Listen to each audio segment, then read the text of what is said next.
लाडकी बहीण योजनेचे पैसे आलेच नाही. EKYC पण केली आहे, मग पैसे का बाहेर आले नाहीत?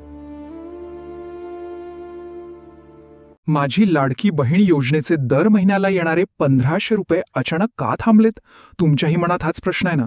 आज आपण याच समस्येच्या मुळाशी जाणार आहोत आणि हे थांबलेले हप्ते पुन्हा कसे सुरू करायचे हे अगदी सोप्या भाषेत समजून घेणार आहोत. होते काय की बऱ्याच लाभार्थ्यांना अर्ज मंजूर झाल्याचा मेसेज तर आलाय, पण बँकेत जाऊन बघितलं तर खातं अगदी रिकामं. साहजिकच संपूर्ण महाराष्ट्रात यावरून प्रचंड संभ्रम उडालाय. नक्की चूक कुठे होतीये आणि यावर नेमका उपाय काय? म्हणूनच आज आपण 4 महत्त्वाच्या गोष्टींवर नजर टाकणार आहोत.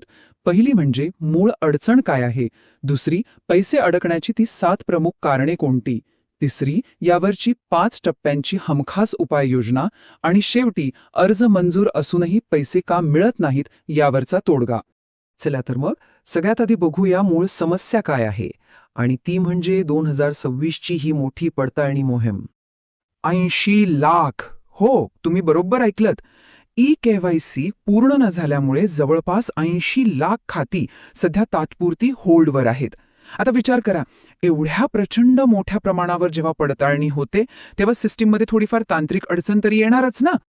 पण इथे एक सर्वात मोठा दिलासा आहे. शासनाने अगदी स्पष्ट सांगितलंय की योजना अजिबात बंद झालेली नाही.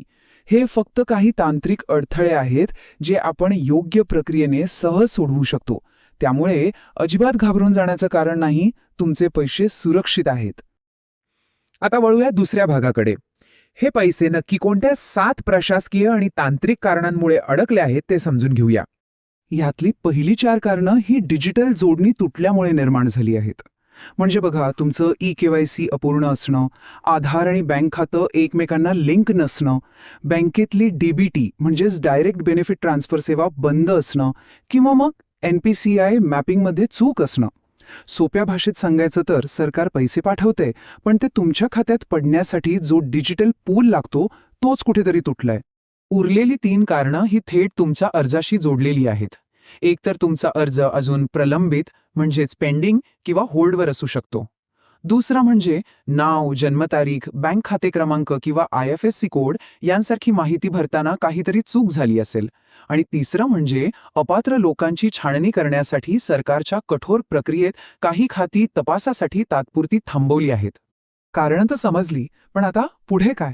चला बघूया ही योजना पुन्हा सुरळीत करण्यासाठीचा 5 टप्प्यांचा सोपा उपाय. हे 5 टप्पे अगदी क्रमाने फॉलो करा. 1. अधिकृत पोर्टलवर तुमच्या अर्जाचं स्टेटस तपासा. 2. जवळच्या CSC किंवा आपले सरकार सेवा केंद्रात जाऊन EKYC पूर्ण करून घ्या. 3. बँकेत जाऊन तुमचं आधार लिंक असल्याची खात्री करा. 4. बँक अधिकाऱ्यांना आवर्जून सांगा की तुमची DBT सेवा ॲक्टिव्ह करायची आहे. आणि 5वा टप्पा, NPCI मॅपिंग स्टेटस नक्की चेक करा. हे एवढं केलं की बहुतांश प्रश्न तिथेच सुटतात. आता तुम्ही विचार कराल, हे NPCI मॅपिंग म्हणजे काय भानगड आहे?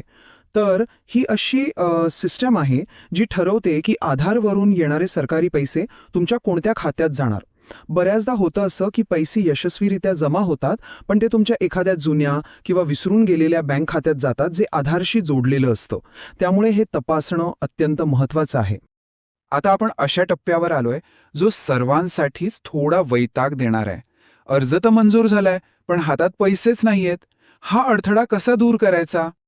इथे 2 गोष्टी घडतायत. एका बाजूला तुम्हाला दिसते स्टेटस अप्रूव्ड, म्हणजे सरकारने तुम्हाला पैसे द्यायला संमती दिली आहे. पण दुसऱ्या बाजूला दिसतंय कृती आवश्यक.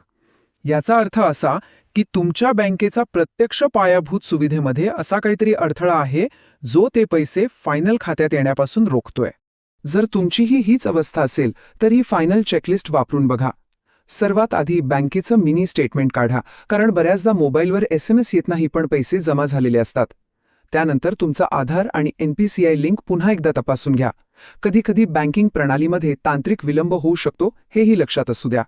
तरीही मार्ग निघाला नाही तर महिला व बाल विकास विभागाशी संपर्क साधा आणि जवळच्या CSC केंद्रात जाऊन रीतसर तक्रार नोंदवा. हे सगळं पाहिल्यावर शेवटी एक मोठा प्रश्न उभा राहतो. लाखो लोक जेव्हा अशा तांत्रिक अडचणींमधून जात आहेत तेव्हा आपली ही डिजिटल कल्याणकारी व्यवस्था कधीतरी प्रत्येक लाभार्थ्यासाठी 100% अडथळा विरहित होईल का? सरकारी प्रशासकीय गुंतागुंत दूर करण्यासाठी सतत प्रयत्नशील आहे. पण तोपर्यंत आपल्या हक्काचे पैसे मिळवण्यासाठी आपल्यालाच थोडे जागरूक राहावे लागेल. तुम्हाला काय वाटतं? ही सिस्टीम भविष्यात खरोखरच अधिक सोपी होईल? नक्की विचार करा.